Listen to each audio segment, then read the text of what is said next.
XRP1, that is amazing news. But for people that thought the SEC was a good entity and had our best interests in mind, which I told you time and time again, they haven't, their statement afterwards really is manipulative, and it just shows that they're a bunch of liars.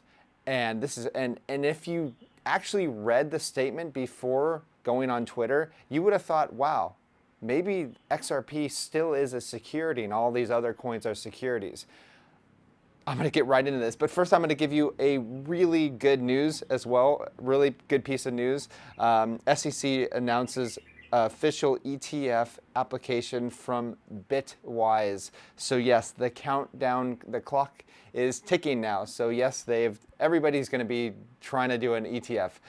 Okay, let me get into the important things. This is actually really important.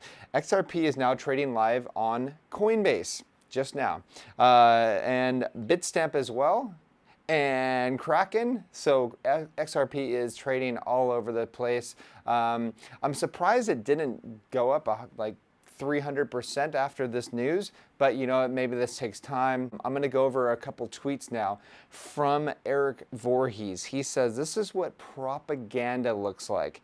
And he's retweeting a Eleanor Terrett Twitter, sorry, and he's retweeting this from Eleanor Terrett. She says, the SEC responds to Fox Business with a statement on today's ruling. Now I'm going to read this off to you. Tell me how you feel in the comments below. We are pleased that the court has found that XRP tokens were offered and sold by Ripple as investment contracts in violation of the security laws in certain circumstances. The court agrees with the SEC that the Howey test governs the securities analysis of crypto transactions and rejected Ripple's made-up test as to what constitutes an investment contract, instead of emphasizing that Howey and subsequent cases have held that a variety of tangible and intangible assets can serve as a subject of an investment contract. Further, the court rejected Ripple's fair notice argument, noting that Howey test is clear and that claiming ignorance is not a defense to violating the securities laws. We will continue to review the decision. No wonder Eric Voorhees says this is what propaganda looks like. It's complete and utter bullcrap. Not only that, Adam Cochran says the SEC is trying to full-on gaslight here. Utterly embarrassing for a government institution that is supposed to be neutral. Katie Beebeer says on Twitter, the SEC statement on Ripple has vibes of young campaign hack spinning on bad facts versus powerful government agency expected to tell the truth. Do better. Yes, so this just proves that they are ruthless, and that is why I put that in the title of this video. They are manipulative liars, absolutely horrible people working for this entity. Now, let's go a little bit deeper now with other people who weren't ever an XRP fan, but are actually very thankful for what is happening right now. So we have Ryan C. Adams.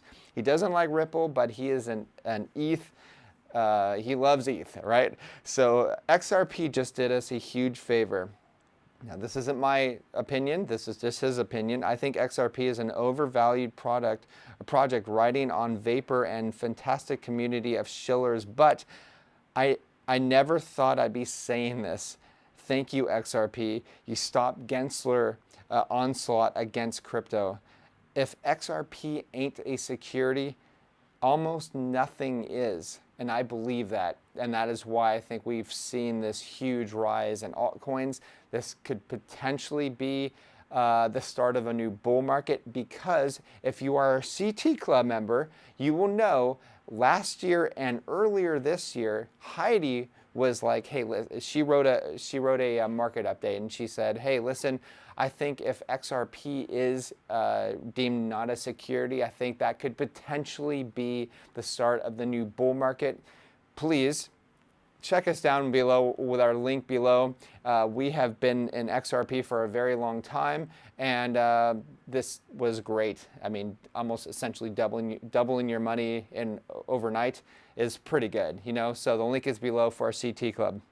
Next, we have Adam Cochran saying, now every US VC mega fund has to either buy on the open market or convince a coin to file Reg D filings to sell them, which gets messy and costly.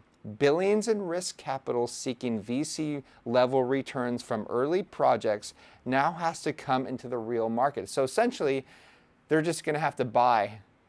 and it's going, they're not going to have a human that's going to dictate who's going to be able to get into, say, like an ICO or something like that.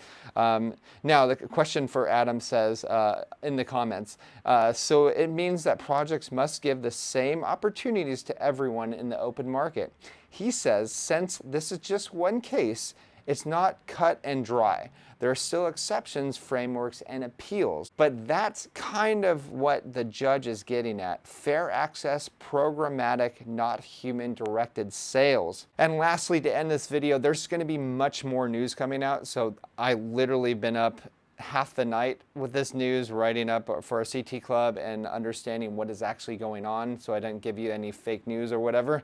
But lastly, Eric Voorhees, let's end it with him. He's one of my favorite guys in this space. He says the XRP case today suggests that a project can do an ICO as long as it sells the tokens publicly on an open exchange at the same time that other holders can also sell on the same terms. Sounds reasonable, transparent pricing, equal access to all parties, no secret deals. So guys, congratulations. If you've been with us since, you know, when Heidi and I pretty much called the bottom in November, we've been accumulating like crazy with these altcoins and Bitcoin as well. So congratulations, we've done amazing, and I expect this to be an incredible bull market. I think this probably just ignited it, along with the spot ETFs that are probably coming as well. Talk to you guys soon. Bye.